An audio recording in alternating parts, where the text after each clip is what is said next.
God, and welcome once again to Daily Manna. And thanks be to God, God's allowed us to make it to Saturday. I'm excited about it and glad that you're with us. And I know we're going to be blessed as we study the chapter number 4 moving forward. We had a chance to really hear the revelation of God revealed through Jesus Christ, given unto John, who was on the island of Patmos.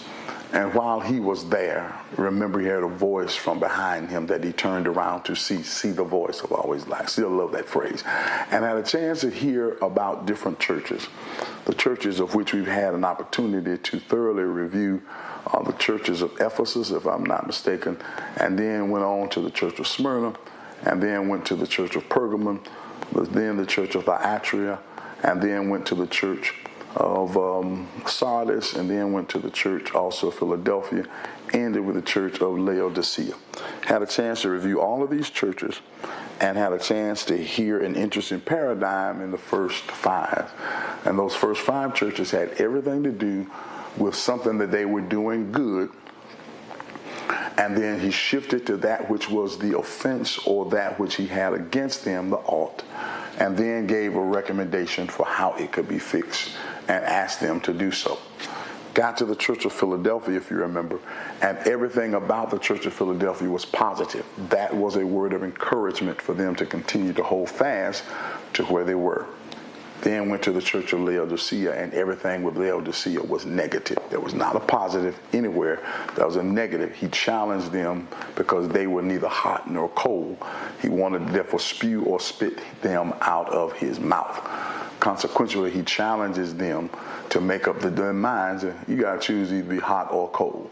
If you're going to find yourself ever maturing, you got to find yourself being refined, become golden. You got to dress yourself up and therefore become pure and cover up that which has been evil with a robe of white, and therefore have your eyes changed because you need salve placed on your eyes to see. You need to have a difference in you. And then he encouraged them to become overcomers, because as an overcomer, you become like Jesus, being able to sit with the Father at the right hand. Well, that is the churches of which he's dealt with. Then all of a sudden, we get to chapter 4, and there is a shift in the conversation. It says, after this I looked, and there before me was a door standing open in heaven. Now go back earlier, because I need you to take the time to hear again these words inside of to Philadelphia. Remember, he says, these are the words to him who is holy and true, who holds the key of David. What he opens, no one can shut, and what he shuts, no one can open. I know your deeds. I see I've placed before you an open door. That same phraseology, open door, comes back inside of chapter number 4. Was a door standing open where? In heaven, singular. Okay? Now the reason why I want you to hear heaven singular is primarily because when you have a chance to hear what is found inside of Paul's second letter to the church at Corinthians, when he talks about he was taken to the third heaven, the implication is there are heavens, plural, but but when he went, he had a door open in heaven, singular. And when you hear Jesus, when he is raised from the dead, he said, all power in heaven, singular, and earth is in my hands. All this is important because when you hear that, that means that there are multiple heavens according to what Paul's revelation says, third heaven. But Jesus has only been given the power of heaven and earth, thus allowing us to see the difference between Jesus and the Father. The Father has all power because his power finds itself being extended to heavens. Jesus' power is singular in heaven and earth. And come back and look at this. And the voice I had first heard speaking to me like a trumpet said, come up here, and I will show you what must take place after this.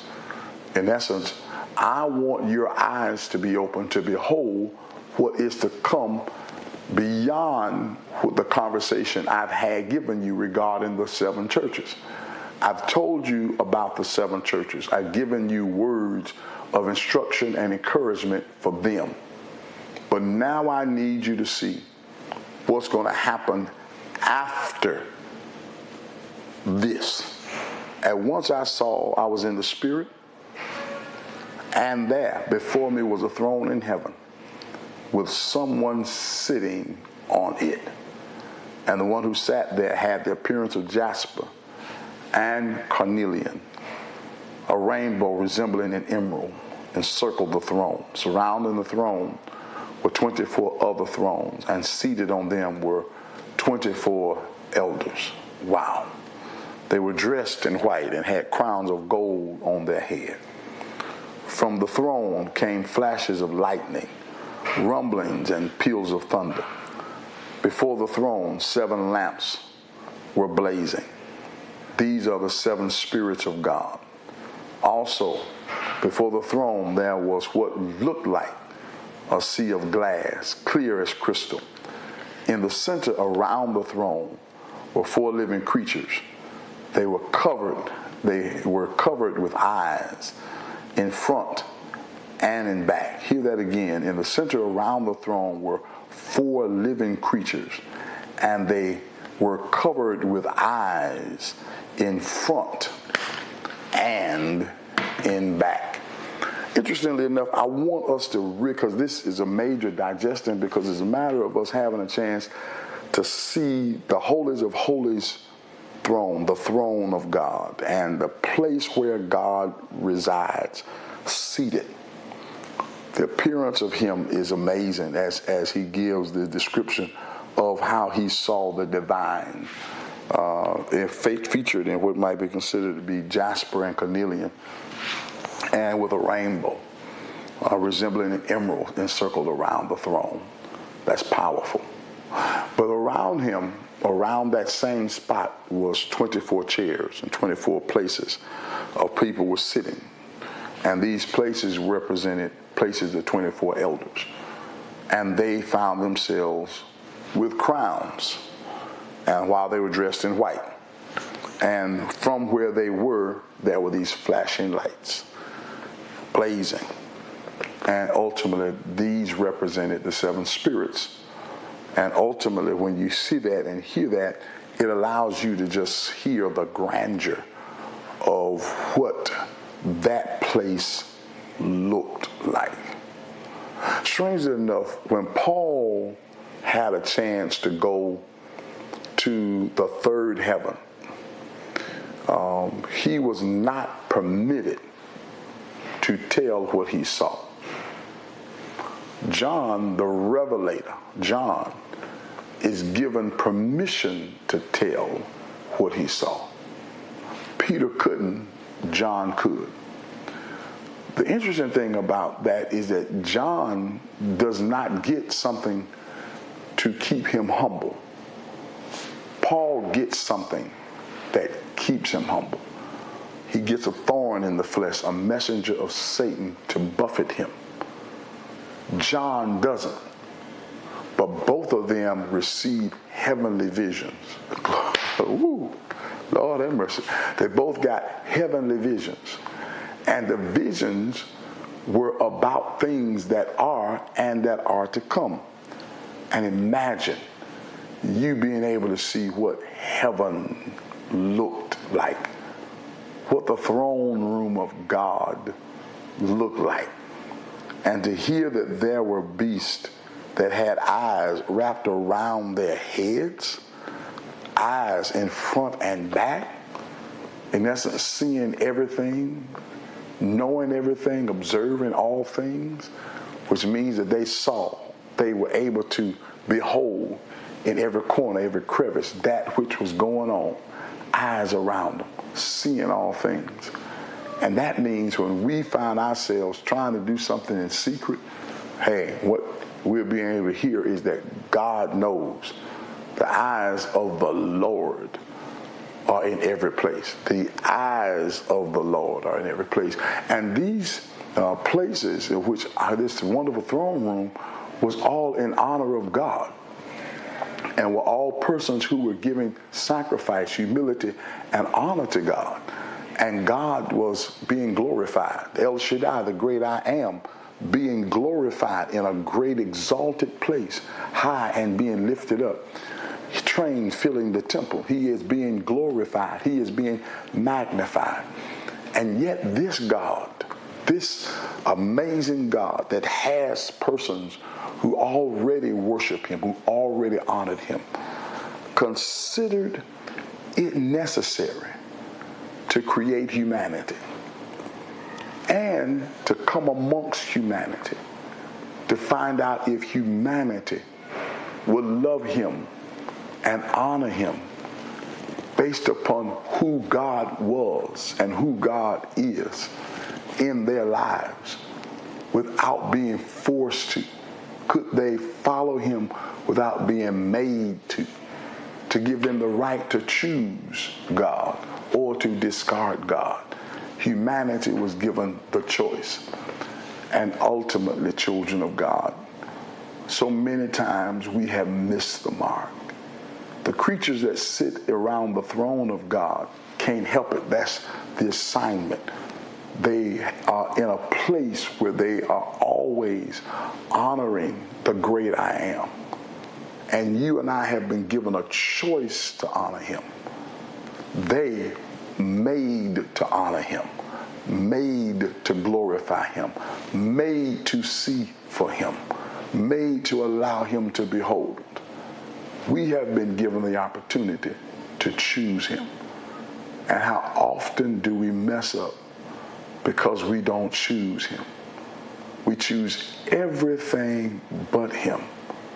But I still love the song, I'd rather have Jesus more than anything. Choosing him means he really is the author and the finisher of my faith. Choosing him means I acknowledge his glory and I have not gotten a glimpse of what's there. But when I consider the works of your hands, Lord have mercy, the moon and the stars which thou hast ordained, I must say, what is man that thou art mindful of him? When I see what you've created, when I see what you made, I got to ask myself, who am I that you would even consider me worthy to therefore risk your only begotten son for me? And then I come back and say how great thou art. My. How great thou art. I see the rolling thunder. My. When I see the mountains, when I see the beauty of God, when I hear the rolling thunder and I see all the works of your hand, I got to ask myself, what is man? I want you to come to church tomorrow with remembering, reflecting on the greatness of God. We sometimes forget how great God is and how big God is. Those persons in the throne room acknowledge it. They see it. We do not see it with our natural eyes. But I want you to come with the beholding of the greatness of God. When I'm in by talking about my time going into a church, and I know I'm a little long today. My time when I was going into the church and some of the churches that were in Jerusalem when I went to Israel. When I went into those churches, a great percentage of them, I had to bow to go in. I had to bend down to come in the door.